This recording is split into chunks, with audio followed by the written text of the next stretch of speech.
And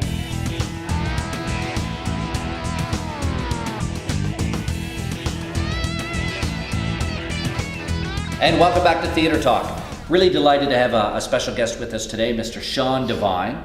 And Sean comes to us from Vancouver, recently moved here from Ottawa, and he's the co-artistic director of a terrific company called Hand Grenades and Horseshoes and Hand Grenades. You're not the first. That. I know.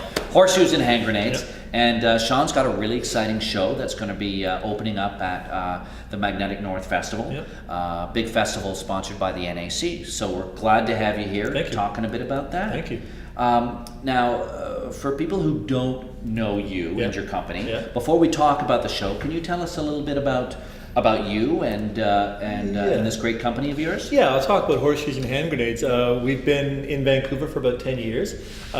We very happy about what we did in Vancouver. My wife, who is my working partner as well, we moved here, brought the company with us. If I were to describe our company, I was writing a bit about it today, and one critic gave us this blurb. They say, Horseshoes and Hand Grenades are not content to merely hold the mirror up to society. They'd rather conduct an autopsy on it. And so we've kind of, based on the shows that we've done, we've kind of billed ourselves as a politically or socially activist theatre company. Not that we think we just wear our political hearts on our sleeves, but the shows that we're drawn to are shows that either have a very strong political theme or a strong socially active theme. That's the kind of stuff. We're trying to use theatre as a vehicle for social action.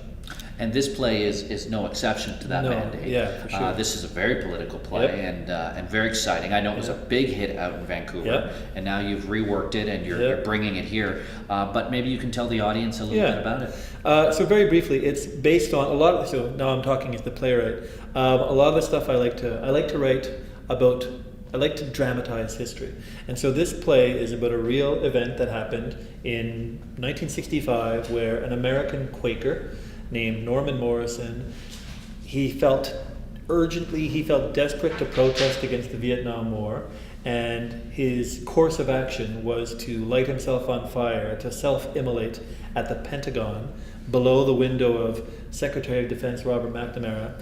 And when he did that, he had his infant daughter with him, and he died, but his infant daughter miraculously survived. So what happens in my play?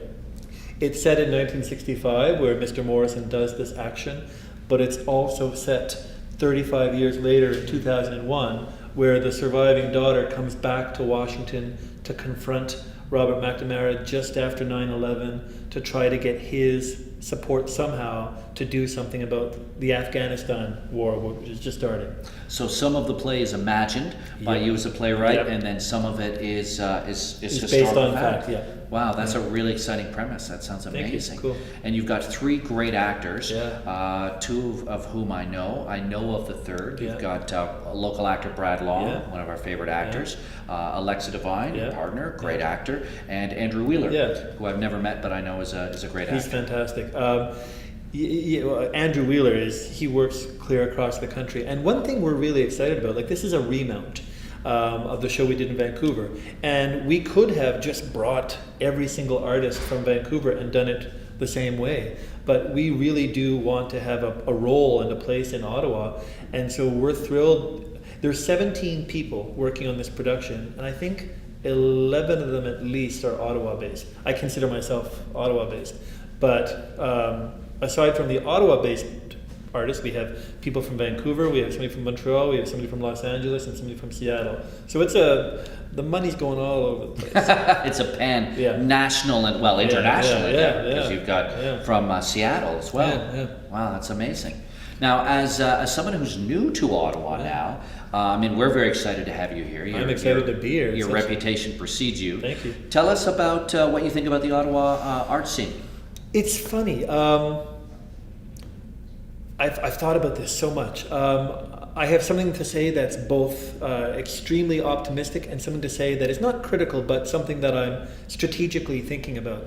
On the optimistic sense, I came in here, like we did our research, and when we came in here, we observed that Ottawa, as a group of talent, as a group of artists, is poised for some growth transition, for some period of confident growth into something bigger. And that's perfect timing, because it feels, from my point of view, that your funding bodies, your municipality is kind of supporting you along at the same time. And so you've got talent and drive merging with capacity support, which is fantastic. And on the quote unquote critical side, it was something to note, like Ottawa being the 4th biggest city in the country.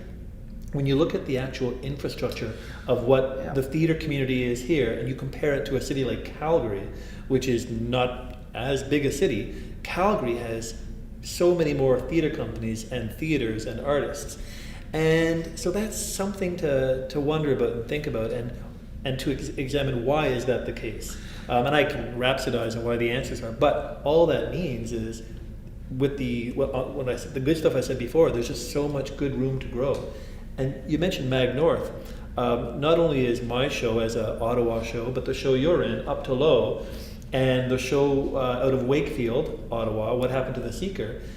Mag North has never had an Ottawa-based show on the main stage for their festival, as far as I know. No. And so here, they're not just starting with one, they're starting with 3, Reunion, Up to Low, and What Happened to the Seeker. So that's another indication of stuff happening here. Come on out and see Reunion, produced by Horseshoes and Hand Grenades Theatre at the Magnetic North Theatre Festival. It's playing June 5th to 9th. It's a politically intelligent, smart, savvy, sad, tragic, poignant drama about some really shocking piece of history. Thank you for watching. If you enjoyed this, please check out some of the other segments in this episode, including Once Upon a Kingdom's upcoming production of Myth of the Dreamcatcher.